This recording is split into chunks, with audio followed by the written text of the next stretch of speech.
Hey everyone, and welcome to the very first episode of Your Customer, Your Success. I'm so glad you're here, and I am so glad I had the opportunity to sit down with Rick Denton a week ago. He was absolutely dynamite, absolutely fantastic. Don't call him an expert, but he sure is, and he's a thought leader in the world of customer experience, and you're going to find out why next on Your Customer, Your Success.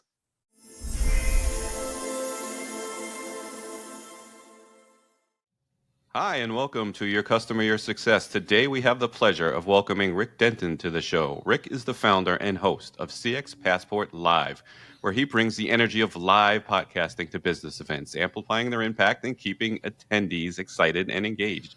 You might know him as the host of the acclaimed CX Passport podcast, where he connects with customer experience experts, blending insightful discussions with his passion for travel. Rick is the managing principal of EX4CX, where he helps organizations revolutionize their customer experience strategies with the practical listen and act methodology, which we hope to get to today. And he's drawing on his leadership roles at Bose and Capital One, where he's a proven track record of building customer-centric cultures and driving operational excellence, which is near and dear to my heart. So we are thrilled to hear all about his journey and his strategies that have driven his success. Rick, we are super excited to have you here. Thank you so much for joining us. Welcome to the show. Gary, I am deeply and sincerely excited about today. Like, this is one we've talked about a bit, and today it's finally here. And I am eager to have this conversation with you today. I am so thrilled you are here, and thank you once again for having me on your podcast. That was a great learning experience for me as a new fledgling podcaster. And that leads me to my first question, Rick. This is nerve-wracking enough as a new podcaster. The thought of doing this live is absolutely slightly terrifying for me. So please tell us more about what CX Passport Live is, and let us know how that's going. Yeah, it is. With having done CX Passport, the podcast now for over 3 years, approaching episode 200, that'll happen in January of 2025. It was a realization that some of the events and some of the brands that had sponsored episodes along the way had reached out to me and said, "Hey, we'd like a little more. What could we do? What could we do to kind of kick this up a notch and really create some exciting content together?" And the idea of doing this live at their events, their user conferences, came to mind, and working with brands to do exactly that. Take CX Passport, record it there in like a fishbowl. If anybody's ever seen ESPN Zone back in the old Disney Boardwalk days, some kind of fishbowl where it's there. It's amazing what happens when people see a ring light. They just get excited and think there's something. So the attendees get excited. It's a way for that brand to reward guests. Reward their customers, their high value customers, to be a guest on the show. And then it's also a way for them to convert potential customers at a faster rate with the same credibility of having a podcast there at the event. There's really, from a nerve-wracking perspective, you're just having a conversation with someone. It just so happens that it's like having a conversation where you're on the other side of the glass at the zoo and folks are watching, but it's still the same. It's just a conversation between people, and it's been fun. It's been something that's really exciting to collaborate with brands and bring their events' impact to the next level through that power of live podcasting. That sounds absolutely fascinating. That's I wish you the best of luck with that, and hopefully I'll get to that comfort level at some point. Episode 4, you'll be there. Don't you worry about it. This is we're recording about 2 or 3 here, folks, but I'm enjoying it. No, it is it's very, like you said, it's tough, but it is rewarding and it is fun. All right, so let's get to some fundamentals, Rick. So Rick is a CX expert, right? And some of my audience might be new to customer experience. So let's talk fundamentals. Sure. First question. First, let's define customer experience. So what is customer experience, and what does CX mean to you? Yeah, happy to answer that, but I'm gonna correct you on something. I am not a CX expert, and anyone who tells you they are a CX expert immediately should be diminished from your opinion library. There you go. Because to me, an expert is someone who has achieved it all and has learned it all and knows it all. And I believe that there's no possible way to know everything there is in customer experience, because the customer is always evolving. The customer is always changing. The customer is always wanting new, has new expectations, has new technologies that they expect, has new experiences as they're comparing your brand's experiences to, even if it has nothing to do with your particular industry. So forgive my soapbox there, but I am not a CX expert. I am an ongoing customer experience learner, and am eager to continue to learn from folks like you and others that are in the discipline. When it comes, though, to your original, your actual question, what is customer experience to me? And it's one of those that I don't believe there is any answer to that. It's sort of like asking, what's the definition of the word design? And there's graphic designers, there's industrial designers, there's city planners that are designers, right? And so there's this spectrum. When I think of CX, though, I think it is simply, what is the customer's expectation around their interaction with the brand that they are choosing to open their wallet and empty their wallet for that brand?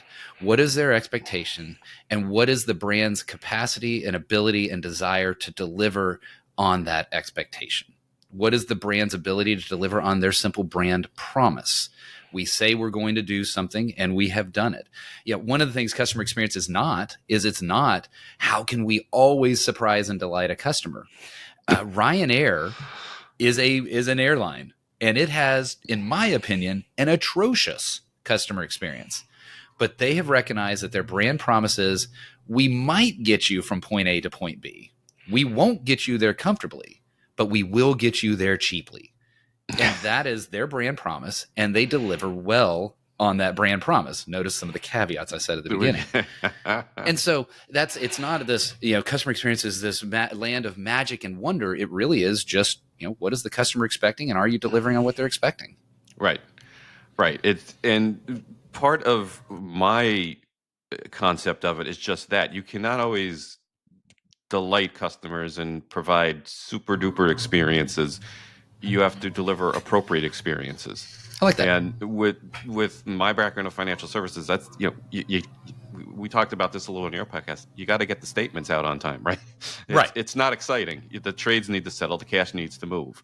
You can't delight somebody by moving their cash. I mean, if you're receiving the cash, you might be delighted. Well, if you happen to add a couple zeros at the end, you're delighting me, but you're breaking the law. So it's a trade-off. But that's it. You have to deliver on what's expected and do it well. And we talked a little bit on your podcast about setting the appropriate expectations and delivering.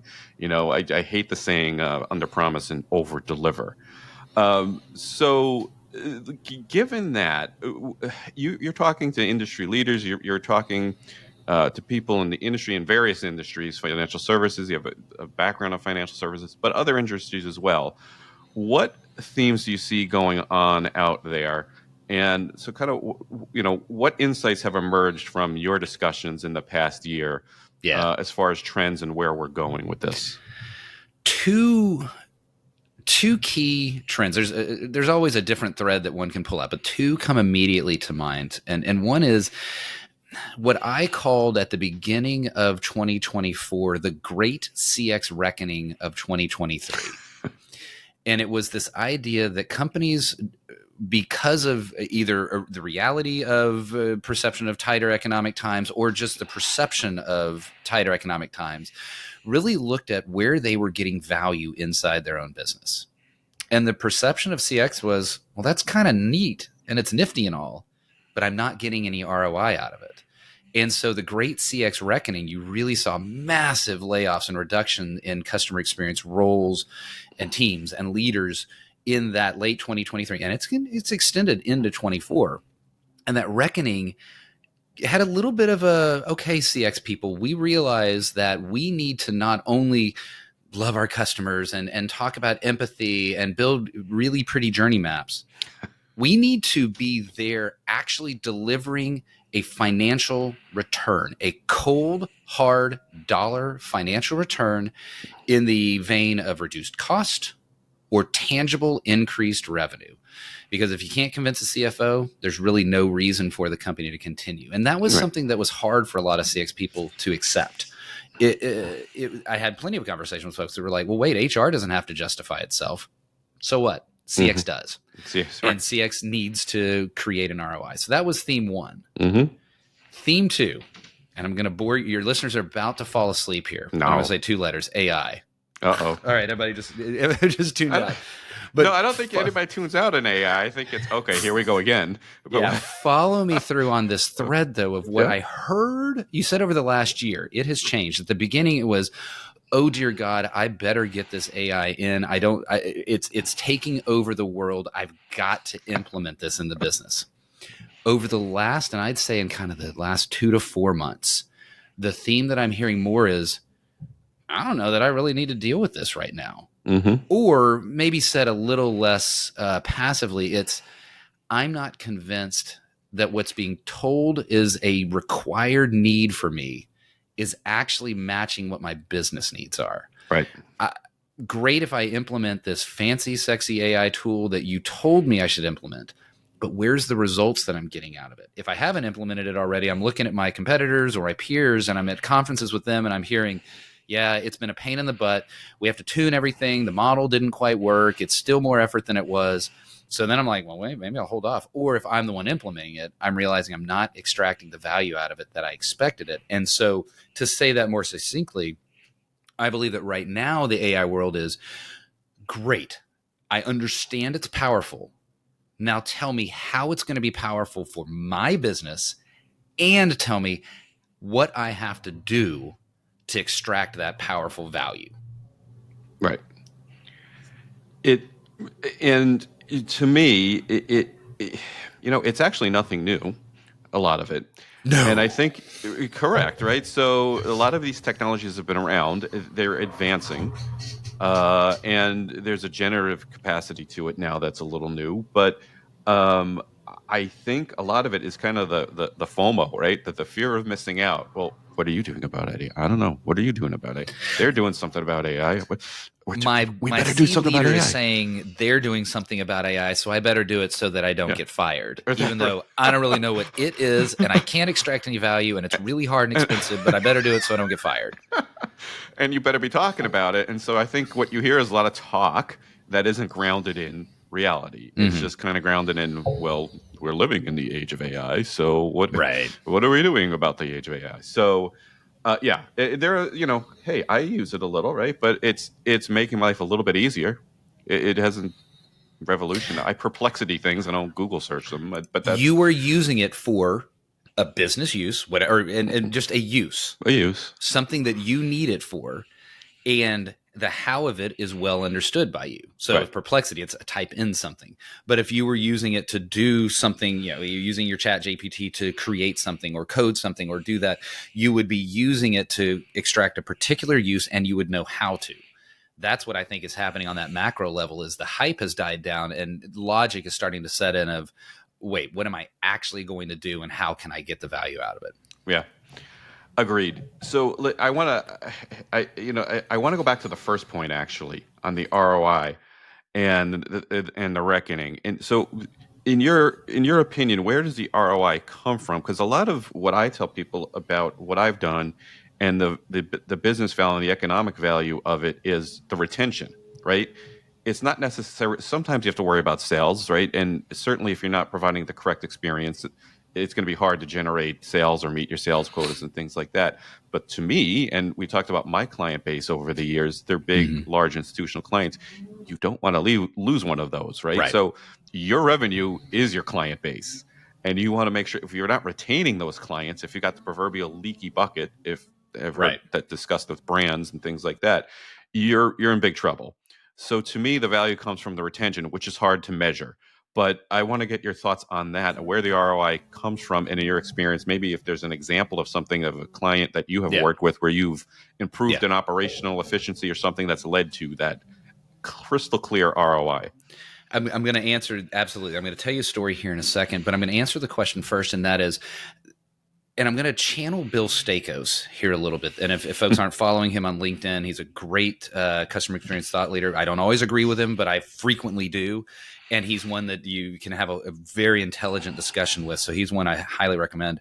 He talks about, and I may not quote him exactly, but the first thing you should do is read your business's annual report, its strategy guide. It's whatever that is that allows you to know what are the macro and even some of the micro business goals that business is going after.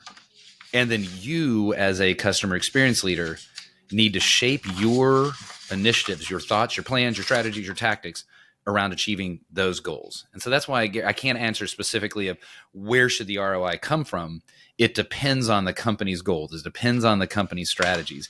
If it's a company that's like, we got all the clients we need, our sales process is, we got nothing coming in, we just need to cement loyalty, great, focus there. If it's we need to be a rapid growth company, then how can you improve the sales and onboarding experience? What does that look like? And so it depends on what the business's goals, that's where the ROI should come from.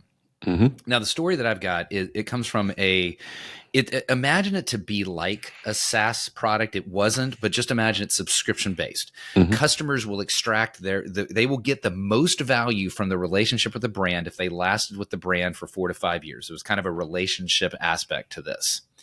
And the brand, in turn, got the most value out of a customer if that customer lasted 4 to 5 years. Mm-hmm. So what that means is that any customer that leaves before that 4 to 5 year period is a loss to the customer and a loss to the brand. So what matters most? Cancellation rates. And so in this project, we went in there and we looked to understand, why are folks canceling? And there was a myriad of reasons that were that. But what was important to that is there was the perception going in that it was all about their experience in that moment, in the post-sale and the relationship aspect of it.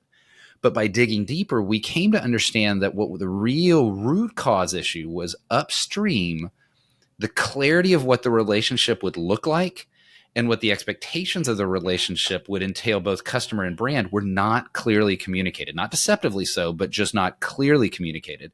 So when the customer got into the relationship, they realized, this doesn't match what I expected. Yeah. I'm out. And so by improving our sales process, by improving the clarity of our communication and the clarity of our onboarding, and there's some very tactical things that are like easier videos to watch, easier communication, right? We were able to reduce the cancel rates by, it was only like 3 to 5%. Mm-hmm. That was $50 million over 5 years. Wow. Right? So this is real dollars that were coming, I guess you could say, either didn't leave the company or coming back to the company. But that was a tangible, but it was starting with, what are the business goals? And the business goals our business goal was maintain a relationship with a customer from about 4 to 5 years to give the customer the best benefit and the business the best benefit. How can we fix that? Brilliant. Yep. And let me tell you, I've run into, I don't want to get into too much details because, again, I'll go back to what you said about having the audience fall asleep, but I've had that exact scenario.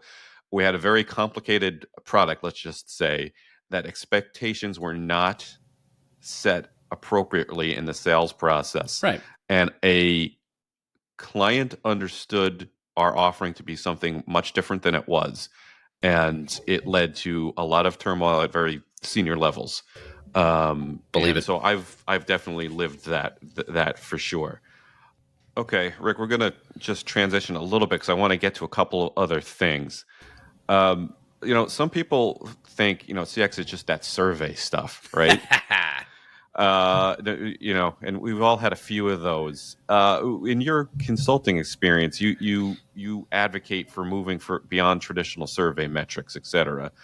Can you talk a little bit about the limitations of conventional surveys and how your approach addresses these gaps? Yeah. Let me answer my views on the survey from 2 lenses. One is the customer lens and one is the business, like the value lens inside the business. I frequently say, stop, survey, and score, start, listen, and act. And that is because on the business end, a survey lends itself to the over-reliance on a numeric score. And it lends itself to a monthly or a quarterly review meeting where when the score goes up, everybody's like, yay, oh, the score went up. And then when the score goes down, a tear is shed and then nothing happens. Right. And so the survey drives an internal behavior that really isn't doing anything to improve customer experience. Now that's in the, like, I'm a Texan, I exaggerate. So that's like in the extreme, right? There are surveys that have good information and you can resolve issues, and so don't kill them all, right? But now I want you to think of it from the customer perspective. You received X number of surveys in the last month, Gary. Of those, how many did you respond to? I tend to be nice and try to respond to them just because of my outlook. Yeah. But I would say about half. Right. And so that means you're one of the highest responders. And so if you're responding at half, imagine most folks are trending much closer to zero. Mm-hmm. And they tend to only respond when their emotions are strong one way or the other. Right. And even as a CXer, I kind of am guilty of that. Just filled out a survey about a particular retailer's failed delivery, right? And it wasn't Amazon, it was another one. But I would never fill out that survey if I just got the package and there it was. And so as a company, I might over-index on input that doesn't actually reflect the universal customer experience. And so that's why surveys are such a poor source of input. I am not suggesting that they be completely abandoned. I am suggesting that they become a very tiny portion of what the overall voice of the customer listening posts can be. And the more that a company can do listening posts that listen to the customer without requiring customer action, the more valuable and the more authentic that information will be.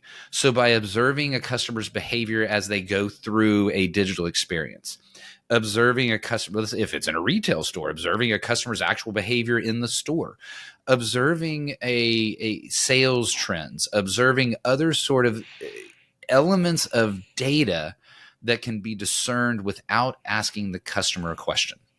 Those are incredibly valuable sources of input. And I'd even put, social media is in that category. Yes, the customer responded to something, but you aren't asking them to do anything else. You're just taking what their commentary is. And again, kind of like the highs and lows, right? Don't over-index on social media, but it should be one of the inputs that exist in your customer listening post suite. And I think I call it the barbell, because in fixed income management, there's the barbell strategy, which is great if you're managing assets and liabilities. But if you're managing customer experience, you're going to get the emotion points. And most of the people are in the middle and you don't know what the hell they're thinking. Right. And they're responding less. And there is actually, I think it was Qualtrics study actually pointed that out. I have the actual stats here somewhere, but I think that is a big challenge as well with the surveys, and then what are you actually doing with them? Okay. Yeah, there's other great listening areas, right, that I think a lot of companies are failing to tap into.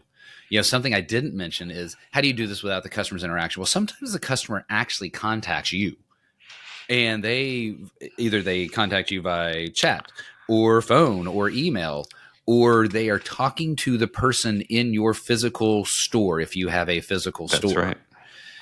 Those are incredibly rich treasure troves of information that it befuddles me why so many companies have viewed the contact center as a cost center as opposed to viewing it as a customer insight center. You got the rich depth of information that is available when the customer has voluntarily reached out to you of the company to understand what their experience is really like. It just stuns me how many companies just under index and view it as, how can we make this as cheap and as inconsequential as possible. Right. And that's what I'm actually getting at. Your frontline employees are your best source of that information. Preach.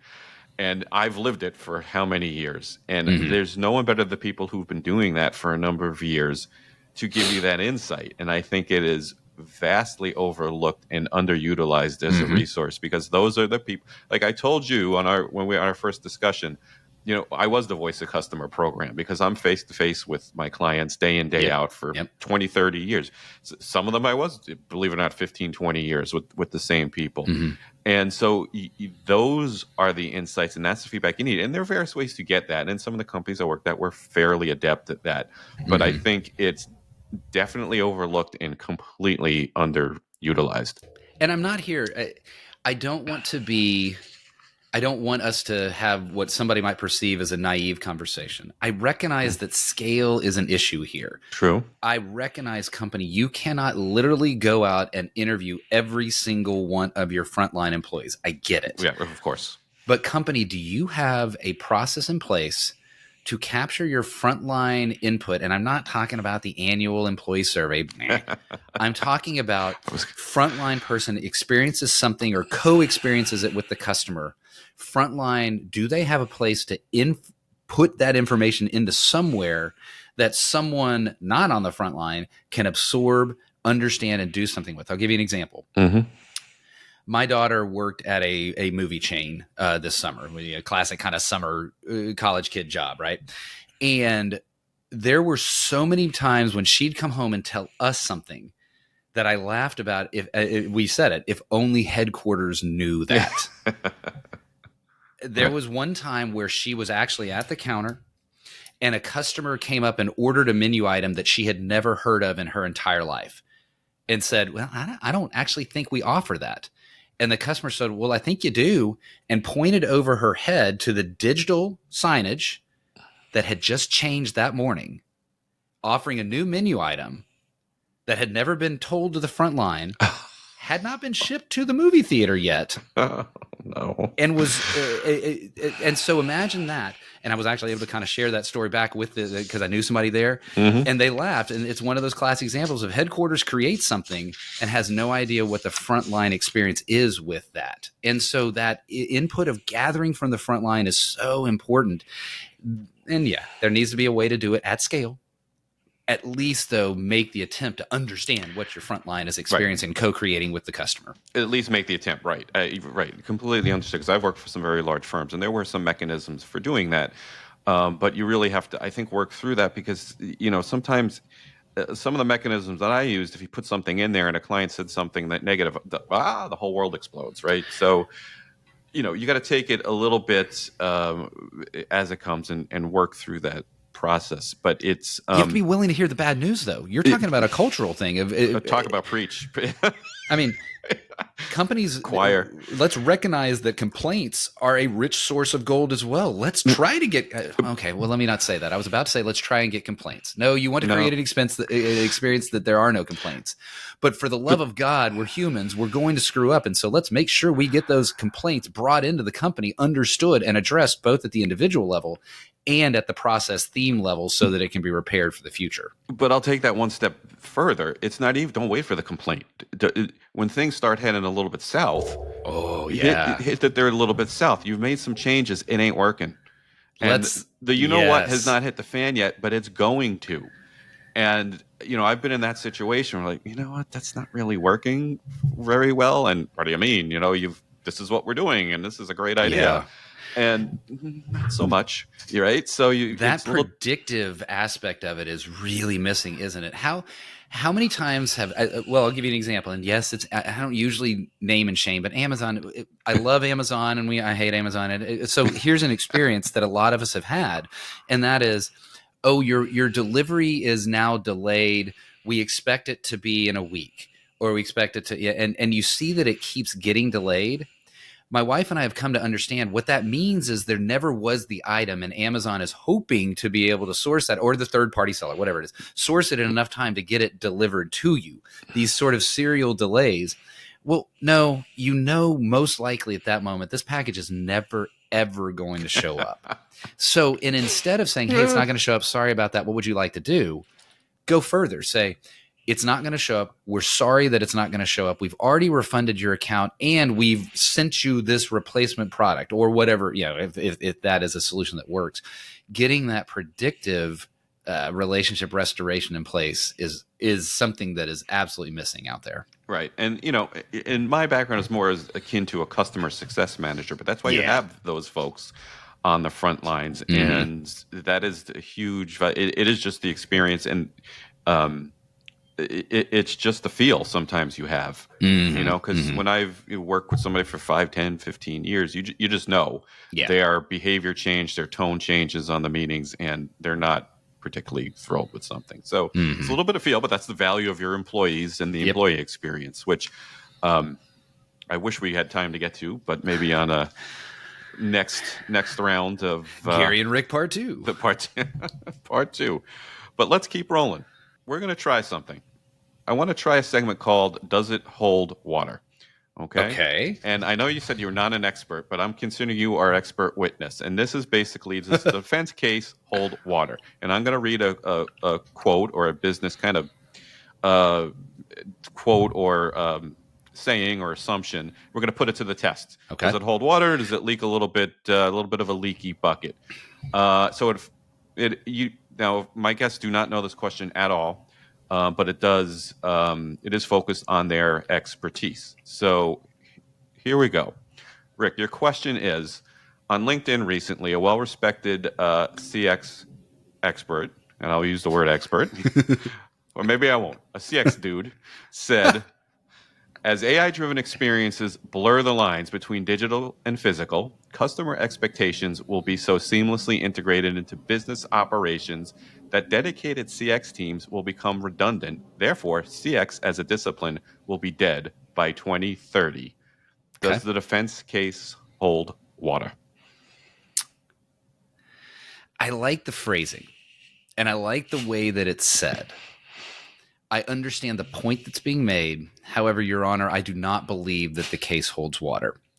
And the reason why I don't believe it holds water is because as long as, there will come a point that it's just our bots ordering from bots. But until that point, humans are involved in the experience.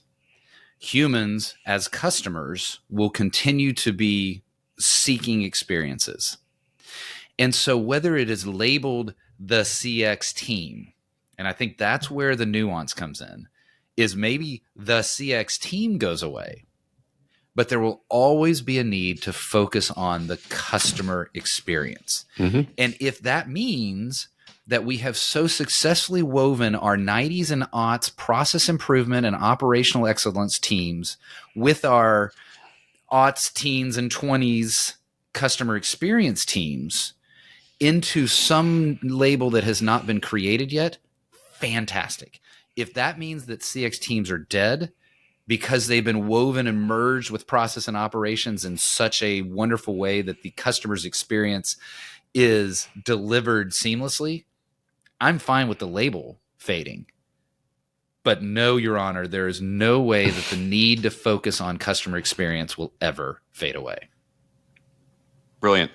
Agreed. And the point about the bots is, I love this question. Who the bot is the client? No, it's somebody's bot. At the end. But get to the matrix, right? I'm talking about, eventually where we're all just in pods with something plugged in the back of our head, right? So there is that world at some point. Oh, God, don't even get me started on that. So we all got to get outside more. That's for sure. Okay. So let's have a little bit of fun, Rick. I appreciate the insights, but I got a few questions. We're going to start with the fact that, Rick's podcast, his names are the one with, right? So yes, that started Friends Inspired. The Friends Inspired. So I'm going to start with a sitcom question for you. Now, this is true. I had a business school. My law professor in business school used to teach us business law using Seinfeld episodes because he had to make it interesting. It's not right. It's business law, like really, like offer and acceptance, and oh my God. So, what is the best business lesson you've learned from Seinfeld? Ooh. Oh, the best. Okay, so the problem with going improv is I may start talking and then think of another one. Go ahead. But I'll come up with two. There's no rules. A key lesson is get it in writing. Yeah. And I think to the Puffy shirt episode, which that is actually the object that's sitting in the Smithsonian, is the Puffy shirt. Is it really? Where Seinfeld was unclear what he was being asked to do by the low talker, the quiet talker. Mm-hmm. And he ended up, unbeknownst to him, agreeing to wear a Puffy shirt on the Today Show in one of his interviews. And so the lesson there is whatever you're agreeing to in business, get it in writing so that there is no lack of clarity and there is no future misunderstanding about wearing a Puffy shirt on the Today Show. Brilliant. How's that? Wonderful. All Agreed. right, I good, think good. the one I remember, he was talking about negligence and gross negligence and willful negligence, and it's the one with the air conditioner falls out the window. That's awesome. Yeah. Yes.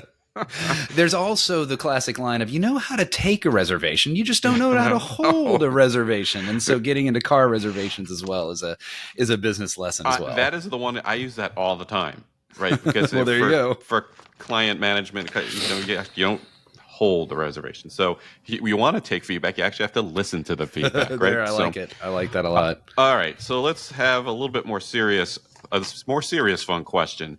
One book that has significantly influenced your personal or professional life, and how did it impact you?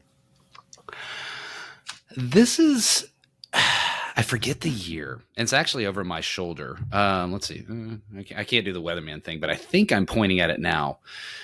Thomas Friedman's The World is Flat really shaped my approach towards globalization. Now, many of the things that are in there have evolved and are outdated, and life has changed since then. But at that point in time, his explanation, his hypothesis, his point of the fact that the difficulty of doing global business had been flattened, that it was just so much easier to do global business, that those that wanted to succeed in business needed to have a global perspective. And while, again, certain elements of that have changed, at that point, it completely shaped my approach to not being just U.S.-centric in my understanding of cultures, of my understanding of business. I'd always been a world traveler. I always valued understanding other cultures. Taking that and applying that to the business world shaped how I did what I did then. And even today is part of why CX Passport exists, is because I want to have voices that are telling me their CX stories from around the globe. Speaking of around the globe, where's your next trip? Well, my next trip is not going to be as exciting as what you might have hoped I'd said, and that is we're going to Austin, my hometown, for Thanksgiving. So that's a road trip. I will say that we've got some Arizona trips planned. We've got an Iceland trip envisioned, and a Germany trip envisioned in 25 as well. So wow. There's some upcoming travel that isn't on the books yet, but it's coming. I don't have a whole lot planned. I hate to disappoint you, but like we said, my itinerary is golf vacations, and that doesn't really fly with the rest of the family. Well, this doesn't fit that, but I will tell you one we just got back from. I mean, a couple of days ago, my wife and I did a miles run down to New Orleans for a few days. And I hadn't been there since I was in my 30s. And trust me, 30s Rick did New Orleans different than 50s Rick did New Orleans. What a great place. Holy crap, we ate like just royalty. So I can't speak to the future, but the past, New Orleans, put it on your list. Amazing place. Nice. Yeah. There you go. I've got a big list. I don't know where it's going to get ticked off anything, but we'll get there. Step by step. All right. Hopefully we have time for one more. Is there a particular experience or failure early in your career that taught you a valuable lesson that you still use today? Yes. Oh, that one's like, it's like you tapped my knee. And it was a series of events, but it started, the very first one. I have gone through 10 job changes in my career. One was performance-based. Own it. I got fired. I deserve to get fired. Well, we could debate that, but regardless, I got fired. The other 9 were the company went out of business. The division was shut down. There was a department that was laid off and completely, or an activist investor came in and killed JCPenney, right? There's all of these things that happened. And the lesson that it took me a little while to learn, but I was learning along the way, is you need to own and create your own individual brand in the workplace, both inside your specific workplace, but also in the larger realm. And that's probably why I ended up being an independent consultant, is that I came to realize that corporate loyalty does not exist, and establishing your own individual brand, building your internal networks and your external networks as an always on, not in a sleazy, scummy kind of way, but just building relationships and helping other people and having these conversations as an always on element is a vital part of career success, because just because you're W-2 does not mean that you can expect career loyalty going forward. Brilliant. And I couldn't agree with you more. It is a lesson I have learned along the way as well. And that is wise counsel for someone who's not an expert. That's right. Nope. Still learning. Still learning. No, this has been great, Rick. I can't thank you enough for being one of my first guests. And again, thank you for having me on your podcast. Where can everyone find you? Where's the best way to get in touch with Rick Denton? So the primary place is LinkedIn. So absolutely find me, Rick Denton, there on LinkedIn. The other areas that I would love for folks to pay attention to is certainly cxpassport.com. You can either listen or watch. It's on YouTube as well. All the episodes of these great guests that are from around the world. It's not the host, it's the guests that make the show. Certainly, if you're looking to amplify your brand's impact through live podcasting, check out cxpassportlive.com. And can I give you another one that's on the personal side? Yeah. My wife and I became empty nesters a year and a half ago. Yeah. And we started a podcast for only the reason just to help us stay connected as a couple. Because a lot of couples go, well, the kids are gone. Who are you? Who are you? What do we do together?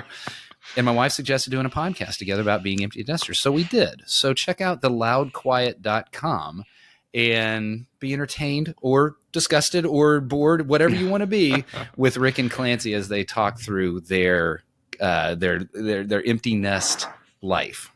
My guest is on the internet. I do want to check that out, although my nest is loud and loud. There is no quiet around here. there's no There's quiet zero there. quiet around this house. As a matter of fact, it's hard to record these things because there's usually no quiet around here. That's awesome. But thank you once again for joining us. This has been great. I think this is a great exercise in some fundamentals and some terrific insights into the world of customer experience. That would be super beneficial for my audience. There are some that are seasoned CX professionals, but then again, there's going to be some folks listening that are not. So thank you once again for joining us, Rick. I hope to have you back again soon. And thank you all for listening, and bye for now.